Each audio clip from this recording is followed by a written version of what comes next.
할렐루야, 반갑습니다. 3월 14일 화요일 아침 묵상 시간입니다. 오늘도 우리에게 주시는 말씀을 통해 하나님이 주시는 깊은 은혜가 가득하길 소망합니다. 오늘 함께 나눌 본문은 마태복음 21장 1절에서 11절까지의 말씀입니다. 함께 마음을 다하여 읽고 보고 또 들으시면서 하나님의 마음을 느끼는 시간이 되시기를 소망합니다. 함께 읽도록 하겠습니다. 그들이 예루살렘에 가까이 가서 감람산 벳바게에 이르렀을 때에 예수께서 두 제자를 보내시며 이르시되 너희는 맞은편 마을로 가라. 그리하면 곧 매인 나귀와 나귀 새끼가 함께 있는 것을 보리니 풀어 내게로 끌고 오라. 만일 누가 무슨 말을 하거든 주가 쓰시겠다 하라. 그리하면 즉시 보내리라 하시니 이는 선지자를 통하여 하신 말씀을 이루려 하심이라. 일러스되 시온 딸에게 이르기를 내 왕이 내게 임하나니 그는 겸손하여 나귀 곧 멍에 매는 짐승의 새끼를 탓도다 하라 하였느니라. 제자들이 가서 예수께서 명하신 대로 하여 나귀와 나귀 새끼를 끌고 와서 자기들의 겉옷을 그 위에 얹음에 예수께서 그 위에 타시니 무리의 대다수는 그들의 겉옷을 길에 펴고 다른 이들은 나뭇가지를 베어 길에 펴고 앞에서 가고 뒤에서 따르는 무리가 소리 높여 이르되 호산나 다윗의 자손이여 찬송하리로다.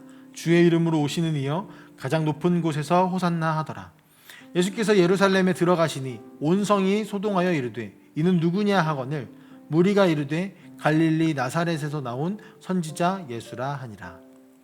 아멘. 오늘 함께 보신 이 말씀은요, 우리가 세 가지 키워드를 가지고 오늘은 나누려고 합니다. 이 키워드는 왕, 겸손, 그리고 무리들입니다. 먼저 왕입니다. 오늘 말씀 속 예수님은 예루살렘이라는 곳으로 향하고 계십니다. 예루살렘은 이스라엘의 상징과 같은 도시인데요, 본문은 이곳에 있는 성으로 예수님께서 들어가시는 과정을 보여주고 있습니다. 먼저 예수님은 예루살렘 근처에서 두 명의 제자들을 보내시며 나귀와 나귀 새끼를 풀어 끌고 오라고 말씀하십니다. 그리고 누군가 뭐라고 한다면 주가 쓰시겠다 하라 라고 말하면 된다고 하십니다.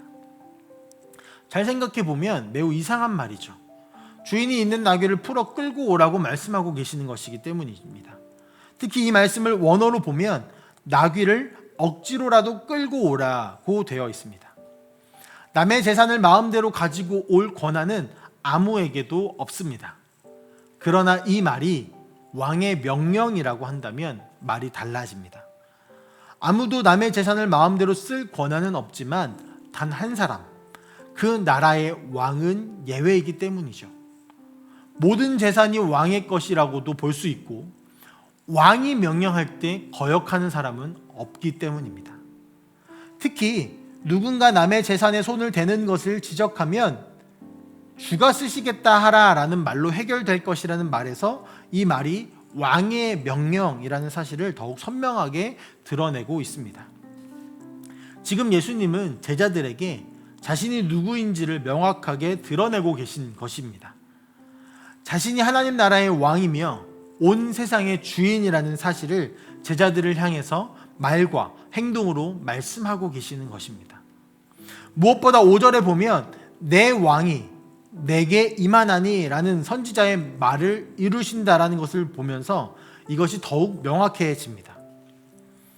그런데요, 5절에 보면 이어서 이 왕이 겸손하다라고 말하고 있습니다. 여기서 두 번째 키워드 겸손이 나옵니다. 5절을 함께 읽도록 하겠습니다. 시온 딸에게 이르기를 내 왕이 내게 임하나니 그는 겸손하여 나귀 곧 멍에 매는 짐승의 새끼를 탓도다 하라 하였느니라. 아멘. 보통 왕은 화려한 말을 타고 등장합니다. 예수님 당시의 배경인 고대 로마 시대엔 황제는 화려한 말과 마차를 타고 행차했습니다. 그러나 지금 예수님은 왕이심에도 불구하고 고작 작은 나귀, 그것도 나귀 새끼의 등에 올라타셔서 입성을 하고 계시는 것입니다. 황제의 행렬과는 완전히 다른 모습을 보이고 있죠. 성경은 이런 예수님의 모습을 보면서 겸손하다라고 말하고 있습니다. 이 예수님이 보이신 겸손의 끝은요, 예루살렘에 들어가시는 이유를 통해 알 수 있습니다. 예수님은 지금 자신을 세상을 위해 희생하시고자 예루살렘으로 향하고 계신다는 것입니다. 세상에서 왕이라는 존재는 세상을 위해 자신을 내어놓지 않습니다. 오히려 자신을 위해 세상을 그리고 나라를 백성들을 사용하는 왕들이 훨씬 더 많죠. 그러나 지금 진정한 왕이신 예수님이 세상을 구하기 위해 자신을 기꺼이 내어놓고 계십니다. 무엇보다 이 겸손의 시작은요, 예수님이 이 땅에 오실 때부터 시작되었습니다. 세상을 만든 신이 자신이 만든 피조물의 모습을 하고 피조물의 세계에 들어오신 것이죠. 그것도 화려한 왕, 권력자의 모습이 아니라 아주 작고 초라한, 누군가에게 반드시 기대어야만 하는 아기의 모습으로 오셨습니다. 그리고 이젠 자신을 희생하여 자신이 만든 피조 세계를 구원하기 위해 죽음이 약속된 곳으로 들어가고 계신 것입니다. 마태복음 말씀을 계속 묵상하면서 나타나는 하나의 핵심 주제가 있는데요. 그것은 하나님 나라입니다. 세상 나라는요, 힘과 권력 그리고 돈의 원리로 돌아갑니다. 하지만 예수님께서 지금 보여주시는 하나님 나라는 겸손과 사랑, 희생과 용서의 원리로 돌아가는 곳입니다. 지금 예수님께서는 그 원리를 세상 가운데 보여주고 계신 것입니다. 그리고 겸손의 절정은 곧 있을 십자가 사건을 통해 드러날 것입니다. 자신을 희생하는 왕의 모습은 누구도 보여줄 수 없는 겸손 그 자체이기 때문입니다. 예수님은 자신이 사랑하는 백성을 위해 자신을 직접 희생할 수 있는 겸손의 왕으로 오셨습니다. 그리고 이것이 세상은 보여줄 수 없는 하나님 나라만의 삶의 방식이요, 삶의 법칙입니다. 이제 겸손의 왕이신 예수님이 예루살렘으로 들어오셨습니다. 여기서 세 번째 키워드가 등장합니다. 바로 무리들입니다. 예수님이 성으로 들어오시는 과정에서 두 부류의 무리들이 등장하고 있습니다. 먼저 첫 번째 무리들은 예수님을 맞이하고 있습니다. 예수님이 가시는 길에 겉옷을 펴서 깔고 또 나뭇가지를 베어서 깔고 있습니다. 그리고 이렇게 소리를 지르죠. 호산나 다윗의 자손이여 찬송하리로다. 이들은 지금 왕의 입성을 축하하고 있습니다. 특히 이들의 문화 안에서 겉옷을 벗는다라는 것은 그 사람에게 복종하겠다, 당신을 왕으로 여기겠다라는 의미를 담습니다. 예수님이 세상의 왕이시고 세상을 구할 구원자이심을 알고 있는 이 무리들은 겉옷을 벗고 주님을 왕으로 모시며 찬양하고 있는 것입니다. 그러나 본문에는 또 다른 무리가 등장합니다. 예수님이 입성하시자 온 성이 시끌시끌해졌는데 그때에 원인을 묻는 이들이 생기기 시작합니다. 그때 두 번째 무리가 나서서 이렇게 말합니다. 그는 갈릴리 나사렛에서 나온 선지자 예수입니다 라고요.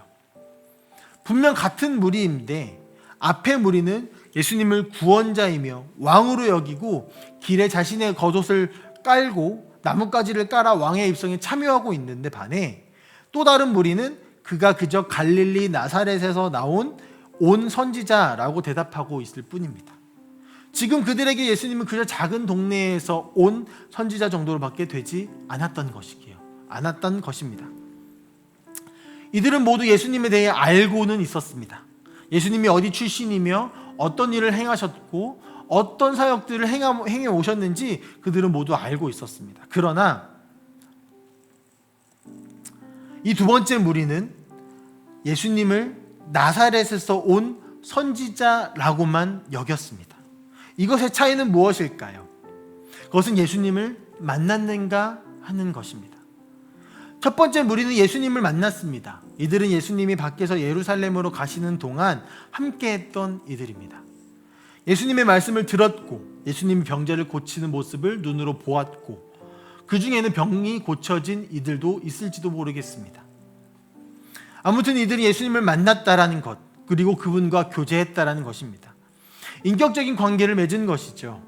그리고 이렇게 주님을 만난 이들의 반응은 겉옷을 벗으며 왕의 입성을 기뻐하는 것으로 드러났습니다. 그러나 다른 한 무리는 예수님에 대해 듣기만 했던 이들입니다. 예수님의 소문을 들은 것입니다. 그러니까 병자를 치유하고 하나님의 말씀을 전하는 선지자라는 소식을 들은 것입니다. 그래서 정보는 전달할 수 있었어요. 그러나 왕의 입성에 함께 참여하지는 못했습니다. 이 두 무리의 차이는 예수님을 만났는가, 그분을 경험했는가, 그분과 인격적인 교제를 나누고 있는가라는 것입니다. 그 차이가 예수님이 나를 다스리고 나를 구원할 왕으로 보는지, 또는 그저 말을 듣고 어느 정도 따라야 할 선지자로 보는지를 결정합니다. 오늘 이 세 가지 키워드를 가지고 함께 나누고자 하는 마지막 결론은 무엇이냐면, 우리가 주님을 만나지 않고서는 주님을 왕으로 여길 수 없다라는 것입니다. 사랑하는 성도 여러분, 우리 예수님은 이 세상에 겸손한 왕으로 오셨습니다. 자신의 피조물을 위해 자신을 직접 내어줄 정도로 사랑하셔서 직접 이 땅에 오셨고 자신의 피로 하나님 나라를 회복하셨습니다.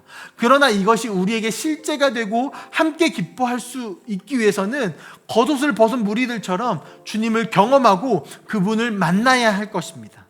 그저 예수님의 소문을 듣고 그분에 대한 이야기를 아는 것으로는 불가능합니다. 다시 말해, 쉽게 말해 교회 안에 머무는 것으로는 불가능합니다. 자신을 내어놓을 정도의 사랑과 겸손으로 우리에게 찾아오신 주님을 적극적으로 찾아 나서고 만나야 합니다. 앞에 나왔던 수많은 말씀 속에 한 가지 특징은 그들이 예수님을 찾았다라는 것입니다. 그분을 만나기 위해서 찾았다라는 것입니다. 그리고 그들은 그분을 만났습니다. 우리가 머리로 아는 정도가 아니라 그분의 말에 귀를 기울이며 순종함으로 주님과 인격적인 만남을 갖는 우리 성도님들이 되시기를 소망합니다. 그래서 우리가 주님을 찾기 전에 먼저 우리에게 찾아오신 그분의 사랑 안에서 우리의 겉옷을 벗고 그분을 왕으로 여기며 왕이신 주님의 말씀에 순종하면서 주님과 인격적인 교제를 누리시며 왕이신 그분의 통치를 받으며 살아가는 모든 성도님들이 되시기를 간절히 소망합니다. 함께 기도하겠습니다. 사랑의 하나님 아버지, 감사합니다. 하나님, 오늘 종려주일이 시작되어진 그 날에 대한 이야기를 함께 보았습니다. 예수님께서 예루살렘 성으로 들어오시는데 다른 왕들처럼, 다른 황제들처럼 화려하게 들어오시는 것이 아니라 아주 작은 나귀의 등에 타고 들어오시는 그 모습을 보면서 아주 겸손한 그 모습, 겸손한 왕의 모습을 볼 수 있었습니다. 예수님은 이 땅에 오시는 그 순간부터 겸손하셨고 이 땅에서 모든 사역을 마치시고 다시 하나님께로 돌아가시는 그 순간까지 겸손하셨습니다. 하나님, 우리가 이 겸손의 왕을 받아들이고 누리기를 원합니다. 그분을 만나기를 원합니다. 하나님, 두 부류의 무리들이 있습니다. 하나님, 한 무리는 이 예수 그리스도의 입성을 함께 축하하고 기뻐하고 참여하며 그분을 왕으로 모셨습니다. 그러나 또 다른 무리는 그분을 선지자로 여기고 대답만 할 수 있었습니다. 하나님, 우리가 어떤 무리에 속해야 하겠습니까? 하나님, 적극적으로 주님을 찾아 나서고 주님을 만남으로 주님을 왕으로 모시는, 주님의 통치를 받는, 이 세상을 관장하시고 이 세상을 만드신 그 하나님의 다스림을 받는 하나님의 백성으로 살아갈 수 있도록 우리와 함께하여 주시고 우리를 찾아와 주시고 우리의 마음을 붙들어 주시옵소서. 오늘도 주님을 왕으로 모시며 살아가는 우리 모든 성도들이 되실 수 있도록 인도하여 주시옵소서. 감사드리며 살아계신 예수 그리스도의 이름으로 기도합니다.